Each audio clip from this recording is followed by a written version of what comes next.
Comment s'est arrivée cette rencontre-là quand vous êtes arrivé ici, là, sur les lieux? Ben écoute, c'est tout simple au départ. Comme Bernard a dit, on a rencontré Julie dans un salon à Québec. Et puis je visitais, je regardais voir qui fait du médiéval avec nous. Je vois eux, vous en faites, je pose des questions. Et tout à coup, on dit, oh, il y a comme un lien à faire. On s'est rencontrés quelques semaines plus tard. On est venu ici. On a fait le tour d'un boisé. Un boisé, pour moi, c'était une petite forêt de rien du tout. En réalité, il y a comme 150 arcs avec des arbres qui ont 3 pieds de diamètre. On a eu un coup de cœur, moi et l'équipe. Puis on dit, OK, on y va, go, go, go. On est parti d'un petit budget de 40 quelques mille rendu à 155 000. Mais vous avez déjà fait ça avant. Ben écoute, nous, j'ai commencé le médiéval en 90. Bon, j'ai participé au médiéval de Québec en 93, en 95. Et puis, écoute, on s'est entouré de personnes très, très passionnées. J'en vois tout plein ici, là, puis que je salue. Et il y en a tout plein ici, finalement. Donc, écoute, ça fait plusieurs années qu'on a fait notre 15e année ici. Qu'est-ce qu'on Au départ, ce qu'il faut savoir, c'est que le parc, et la mission du parc, entre autres, c'est de nous ramener tout le monde à notre petit côté quand on était enfant, puis s'émerveiller. Il y a différents marchés, donc on vient de le dire, pour les enfants. Donc, on a 8 semaines d'opération en camp de jour, camp de vacances. Ah, désolé. Après ça, donc, avant de mai jusqu'au 23 juin, on va avoir le volet classe nature avec le marché scolaire et à l'automne aussi. Et de plus, on va axer beaucoup sur le volet corporatif, donc les activités clubs sociaux. On peut penser à une activité de 3 heures et à la toute fin, ben, on se fait un genre de banquet médiéval un peu à l'Astérix Obélix. Ça prend de l'argent, effectivement, puis c'est un projet qu'on a présenté à différents partenaires et tous ont été emballés et ont cru à ce projet-là. On cru, évidemment, on a eu des contributions. Puis la première contribution de toutes qu'on a eues, quand on posait des questions, c'était à la ville de Waterville, Maine, où on est allé rencontrer Mme Brown et sa direction générale. On a dit, regarde, on pense à ça. Est-ce que vous pensez que ça pourrait être important pour le développement touristique à Waterville? Ils ont été emballés et ils ont utilisé à ce moment-là un volet qui s'appelle le pacte rural local.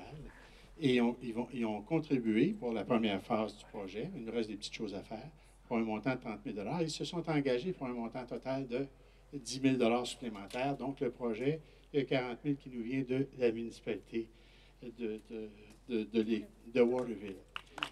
Je posais des questions. Je suis allé cogner à la porte du CLD, qui est représenté ici par Nathalie Debris.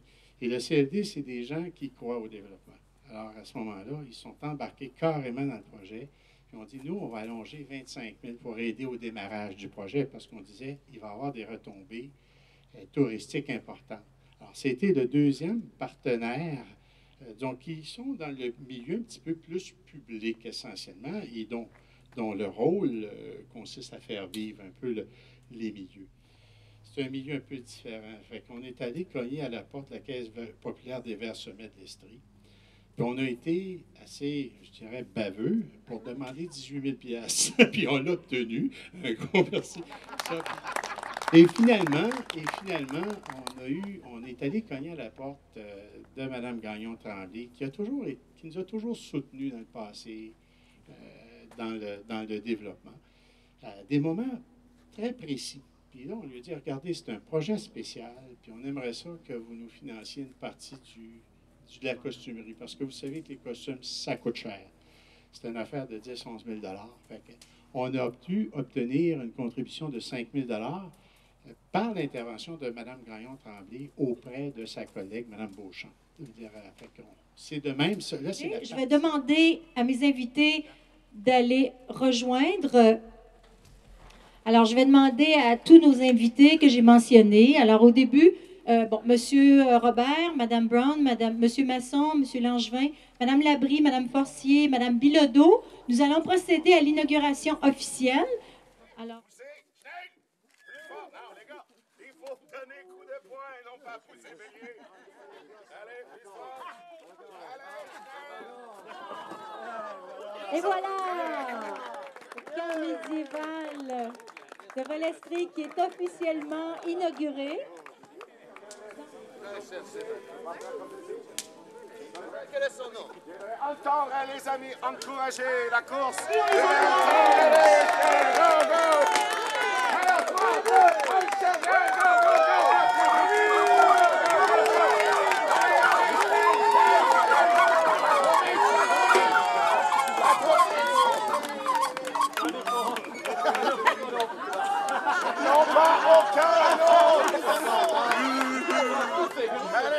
commencer par.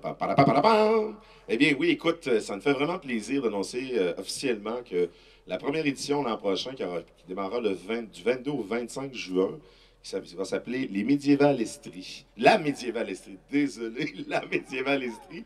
Donc, un festival médiéval de 3 jours où on aura donc différents volets, dont un volet historique, un volet fantastique. Ça va être vraiment axé familial. Présentement, ce qu'on peut officiellement vous annoncer, là, c'est nos trois activités de soir. Il reste la programmation de jour à faire. On y travaille actuellement. Donc, le vendredi soir, on va avoir un grandeur nature. Ceux qui ne savent pas c'est quoi un grandeur nature, ben, c'est comme une genre de chasse au trésor pour grands enfants de 18 ans et plus qui va se passer en forêt. Ça va être donc en soirée une partie de la nuit. Le samedi soir, avec M. Jean Robida, on va faire la grande randonnée au flambeau.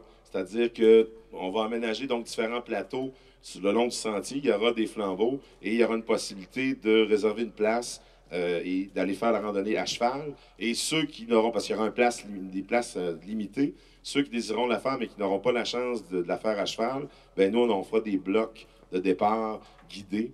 Et le dimanche soir, ben écoutez, c'est tout simple, hein? Le dimanche soir, le 24, ce qui va se passer, ça va être le feu de Saint-Jean qui va se passer ici, avec des liens vraiment à l'époque, au niveau historique, au niveau des fêtes, qu'est-ce que ça pourrait représenter à l'époque pour les gens. Et puis, ben, écoutez, on va vous inviter en grand nombre. Je me répète à nouveau, l'événement, ça veut être très familial. Et puis, ben, je vous invite tout le monde à y être, puis amenez vos amis, puis parlez-en.